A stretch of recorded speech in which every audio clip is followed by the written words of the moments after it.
കൊല്ലത്ത് പ്രതിഷേധ നാടകവുമായി ഗവർണർ ആരിഫ് മുഹമ്മദ് ഖാൻ റോഡരികിൽ നിന്ന് കരിങ്കൊടി കാട്ടിയ എസ്എഫ്ഐ പ്രവർത്തകരെ അറസ്റ്റ് ചെയ്യണമെന്നാവശ്യപ്പെട്ട 1.5 മണിക്കൂറിലേറെയാണ് ഗതാഗതം തടസ്സപ്പെടുത്തിയതടക്കം ഗവർണർ നടുറോഡിൽ നാടകം കളിച്ചത്.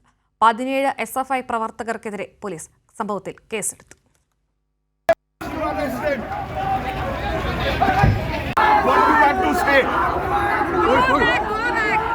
ഒരു മണിക്കൂർ നീണ്ടതായിരുന്നു കൊല്ലം നിലമേലിലെ ഗവർണറുടെ സംവിധാനത്തിലും കഥയിലും തിരക്കഥയിലും വിരിഞ്ഞ നാടകം.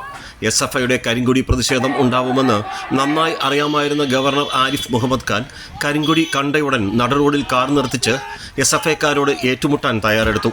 പിന്നീട് മുഖ്യമന്ത്രി ഉടൻ നിലമേലിൽ എത്തണമെന്നാവശ്യപ്പെട്ട് റോഡിൽ കസേരയിട്ടിരുന്നു.